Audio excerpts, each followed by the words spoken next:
Okay, let's play a game. There's almost a human law that we tend to overestimate the chance of something happening if we hope that that thing will happen. Really simple example. You're a supporter of a football team. Each time they play, your thoughts, your perspective on their chance of winning is heightened compared to their chance in actuality, because you hope that they will win. So you look for reasons for them to win, and that changes, that increases your perceived probability that they will win. Your thoughts on whether they'll win or not. Okay, let me give you an example. Let's play that game. So you're sitting at the table with 4 other friends. So you and 4 others. And someone's grabbed a deck of cards and shuffled out a card to each of you. You don't know what's in the card because you're about to flip it over. You flip it over. Each of your 4 other friends have got an ace. You've got a 2. Pretty extraordinary stuff. So whether or not you think that's extraordinary or you've been cheated, if you hope that you haven't been cheated, then you're more likely to think that you haven't been. And you ignore what's clearly, for example, let's go through the data. And I'm going to sound like I've worked this out. I haven't. I've written it down. So, what's the % chance that your friends have cheated you? If you say, look, the good friends, if they did it, it would only be because of a joke, probably 1% chance. 1% chance they'll cheat me. And that's cool. Let's go with that percentage. 1% chance. Might be 20%.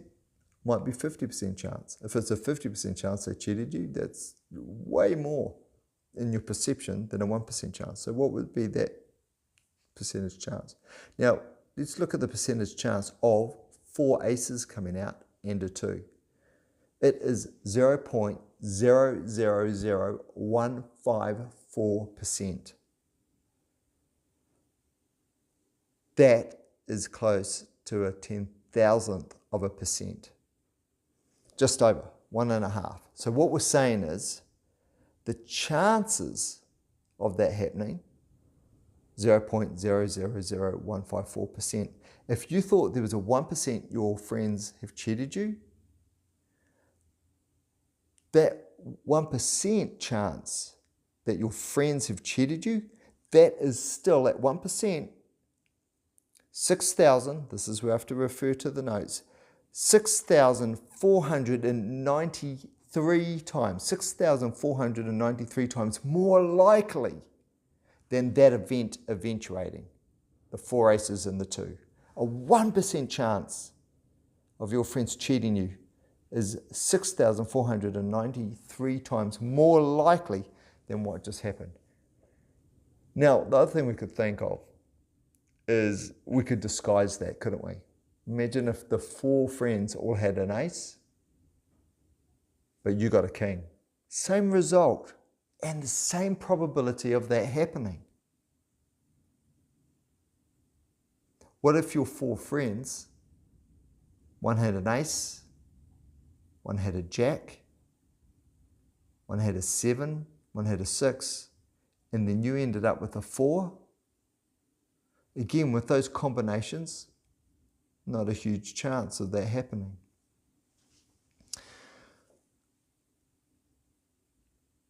But if we had 6,493 groups all playing cards,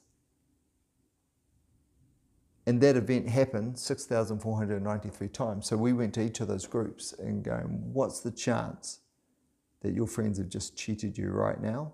There'd be a good number of those groups, of those 6,500 odd, that would go, no, it's just come out by just random chance. But you know that the fact that this has been set up this way is 6,493 times more likely than your friends cheating you if you give it a 1% chance.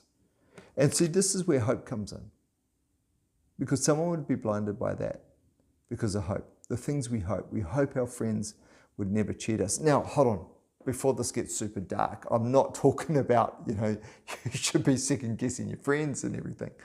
What I'm saying is, sometimes when we have these scenarios, we see them as something that they're not. We see them as a statistical anomaly. What's the chances of that? Rather than it was set up.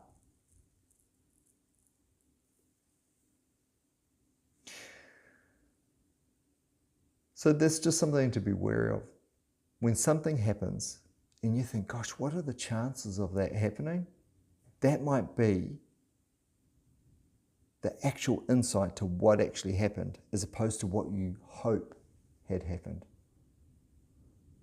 We do have a natural inbuilt detection mechanism, and that's our intuition. Often our intuition will tell us that something's not right, that something's wrong here. But the thing with your intuition is it doesn't tell you why. Now, there's a lot of school science and academia behind why that is. But I know when I read a book by Gavin de Becker called The Gift of Fear, had to stretch my memory there. It would have been about 20 years ago when I read this book. He talked about your subconscious feeds your intuition. So it's all those small little signals you pick up that you don't consciously pick up, but you subconsciously do, because your subconscious brain is handling and processing so many more bits of information, taking in your peripheral vision and just taking in all the bits of information with it, where your conscious brain is more focused singularly on one or two tasks, something that's going on right in front of you. And it's your subconscious brain that picks up the warning signs for danger, the things that are really incongruent. The person who walks into the superette, the supermarket, on a hot summer's day in a full-length coat, where you didn't see them directly, but in your peripheral vision, your subconscious picked it up. So a message of intuition will then react to it and give you a message, because it's got your best interests at heart. It's trying to keep you safe. So it lets you know that something's not right, that you could be in danger.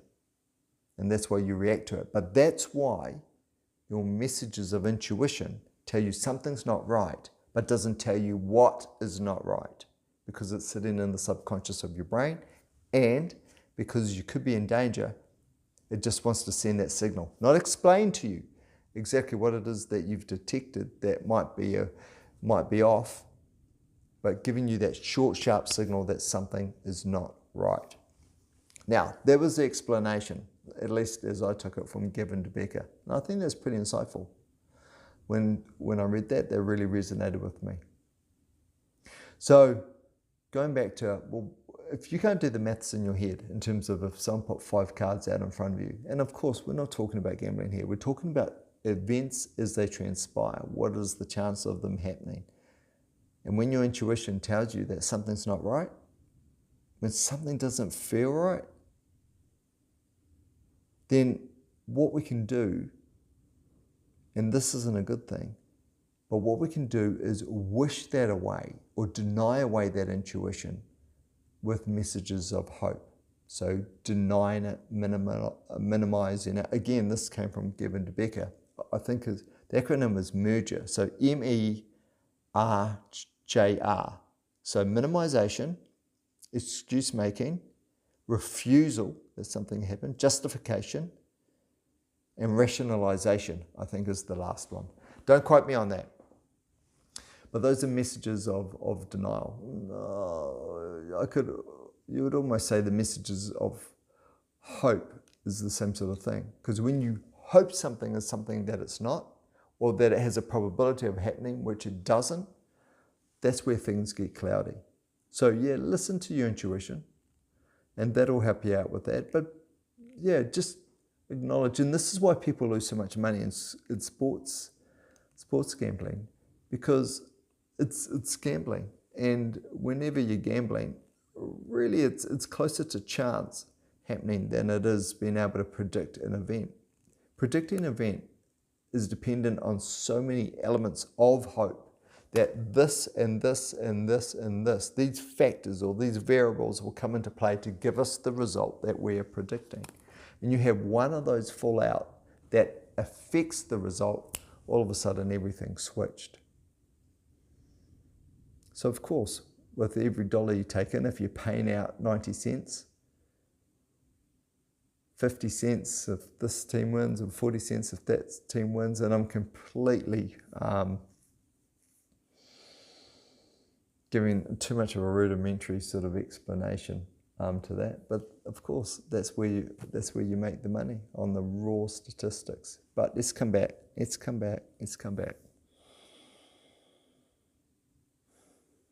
What we need to be is just conscious that when we hope for something, we overestimate the chance of it happening.